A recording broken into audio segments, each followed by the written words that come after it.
Hello, everyone. My name is Perry Rounds. I want to share some information with you about what I know about cognitive behavior therapy.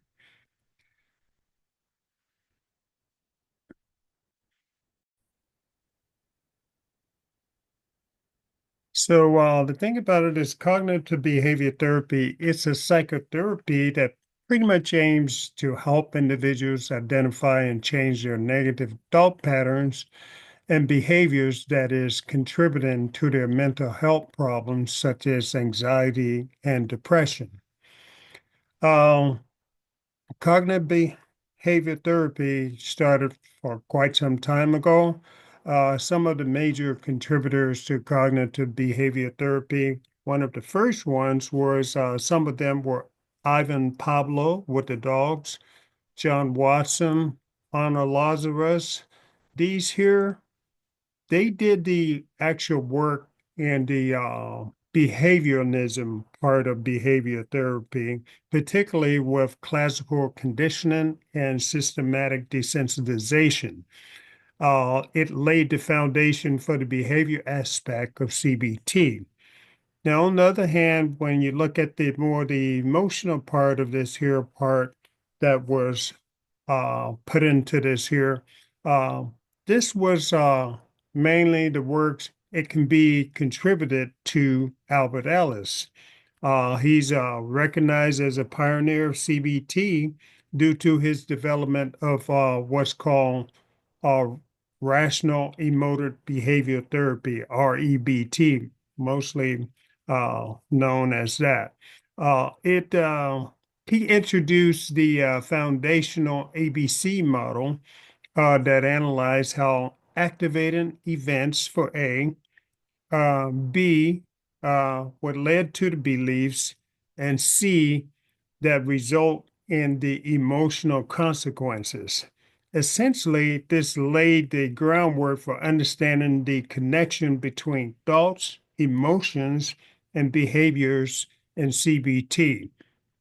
Now, the primary contributor to the cognitive part of CBT is Aaron Beck, who was a American psychiatrist who developed the concept of cognitive therapy by identifying how negative thought patterns, called automatic thoughts, has a significant impact on emotions and behaviors, which essentially laid the foundation for cognitive aspect of CBT. Um, the thing about it is, a lot of people look at CBT and they think it's just that particular therapy or modality, but not really. It's more or less an umbrella term because it encompasses a broad range of therapies that share common focus on a relationship between thoughts, feelings, and behaviors and various specialized techniques. They all fall under the category, a larger category of CBT. Some of them are cognitive therapy, which is one of the earliest therapies to be considered CBT. It mainly focuses on identifying and changing the unhelpful or distorted thinking patterns commonly experienced by individuals suffering from depression. Uh, Another one out there is called dialectic behavior therapy. It was developed by Dr. Marshall Linham and is heavily based on CBT with one exception, and that is it highlights validating or accepting uncomfortable thoughts, feelings, and behaviors instead of fighting them. Another one that falls under CBT umbrella is motivational interviewing.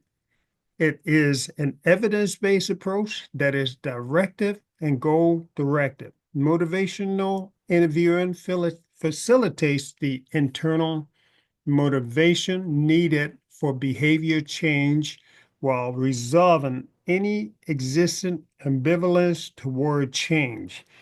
Another one that's often heard out there is ACT, which means acceptance and commitment therapy. The central premises of ACT is that people's thoughts and feelings are affected by events, the people around them, and their environment. Another one is mindfulness based stress reduction. MBSR is the acronym. It utilizes the principles of mindfulness, meditation to manage stress and related symptoms. And last but not least is exposure therapy. It is a type of cognitive behavior treatment most frequently used to treat OCD, PTSD, and phobias. Now, when you get into CBT, often hear words like irrational beliefs and automatic thoughts. Irrational beliefs is associated with Albert Ellis. He used that within his framework of CBT. He coined that particular term. Ellis believed that people's negative emotions often stem from their irrational belief about situations, and his therapy focused on identifying and changing these beliefs to promote healthier emotional responses.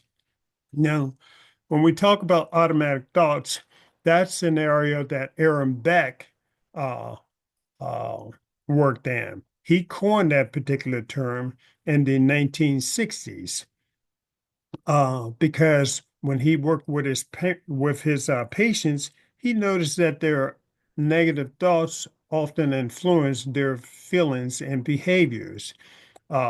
Automatic thoughts are spontaneous, often negative, and sometimes distorted interpretations of events that happen throughout the day. They can be helpful or harmful, depending on the situation. Now, one of the things that contributes to a lot of these negative thoughts when you look at CBT is what they call core beliefs and schemas. The term core beliefs in CBT also was coined by Aaron Beck. Uh, he believed that these are lasting beliefs about oneself, others, and the world, which are considered a key component of the cognitive model. Now, he defines these core beliefs as deeply held, often negative assumptions about oneself and the world, and most of these are formed earlier in life and influence how a person interprets situations. Um, I'll just to give you a little bit more information on automatic thoughts and irrational beliefs. Automatic thoughts, particularly negative ones, can significantly impact mental health by leading to feelings of anxiety, depression, and low self-esteem. They often contribute to negative thinking. They often are because of negative thinking pattern, and they hinder a person's ability to achieve their goals in various aspects of life, including relationships and performance at work. Irrational beliefs, very similar to automatic thoughts, can significantly impact, negatively impact a person's mental health by leading to a range of emotional distress, including anxiety, depression, anger, and low self esteem, often causing maladaptive behaviors such as social isolation and self harm due to their distorted perception and negative emotions they generate when confronted with situations. Interventions of CBT. Some of the interventions are mainly cognitive and behavior interventions. Cognitive interventions can include things like cognitive restructuring, that's identifying and changing negative thoughts and beliefs that contribute to distress, exposure therapy, gradually exposing individuals to fear situations or stimuli, problem solving, teaching individuals how to identify and resolve problems effectively. Uh, let's get to behavior interventions. Behavior activation is one of them, where you increase positive behaviors that improve mood and reduce symptoms. Uh, the behavior interventions often use another one that's used is contingency management. which is when you're using rewards and consequences to shape desired behavior. Skill training also goes under behavior interventions. That's developing coping skills for managing stress, anxiety, and other difficult emotions.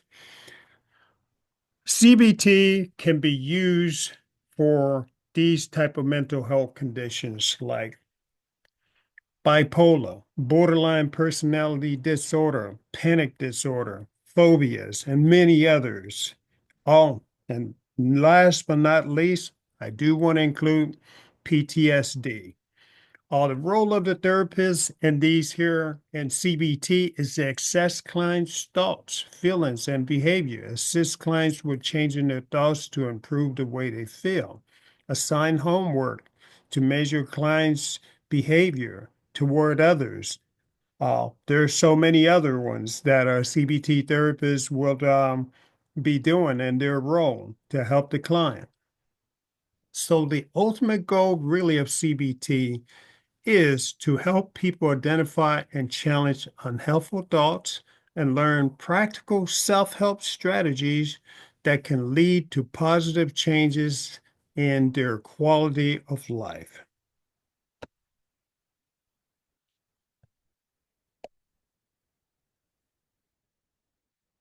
Thank you for listening.